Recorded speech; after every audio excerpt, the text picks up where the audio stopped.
Sir portfolio बनाने के लिए मैं खुद अपनी मर्ज़ी से सैम्पल्स बना लूँ, पोर्टफोलियो के लिए आइडियाज़ कहाँ से लें? देखें, behance.net जब विज़िट करेंगे ना, तो वहाँ पर आपको जो भी प्रोजेक्ट दिख रहा है ना, वो ऐसे नहीं होता कि किसी कस्टमर की तरफ से मिला है। लोगों ने अपनी तरफ से डेमोज बना के वहाँ पे रखे हुए हैं, just to show to their client कि ये देखें मैं ऐसा काम करता हूँ। आप लोगों को भी वैसे ही करना चाहिए, डेमो प्रोजेक्ट्स बनाएं, फेक डेमो, ठीक है, ये प्रोजेक्ट्स होते हैं फेक, जिसे कह सकते हैं कि फॉर एग्जांपल नाइकी है, ठीक है ना, एक ब्रांड है शूज़ का या कपड़ों का, तो आप नाइकी की जगह कोई और कर लें, राइकी कर लें, रिकी कर लें, ठीक है।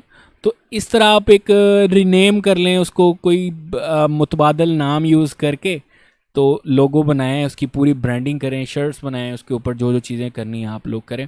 इसी तरह किसी आर्टिस्ट को पकड़ा, एक बोगस आर्टिस्ट नेम रख दिया एडम स्मिथ, और उसके ऊपर पॉडकास्ट कवर बना दें या एल्बम आर्ट बना दें और वो लगाएं।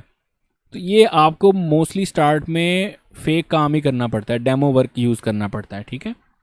फिर ही कस्टमर, ऐसा नहीं होता कि आपको पहले वेट करते रहें कोई 8-10 महीने पे, काम पहले इकट्ठा करें कि 100-150 आइटम्स इकट्ठी करें, उसके बाद आप पोर्टफोलियो लगाएं, ये तो बड़ी देर हो जाएगी। 10 महीने में तो आपको पता है कि यहाँ तो 1 माह में सारी दुनिया पलट गई थी वायरस की वजह से, तो 10 माह तो बहुत ज़्यादा है, पता नहीं क्या क्या हो जाएगा।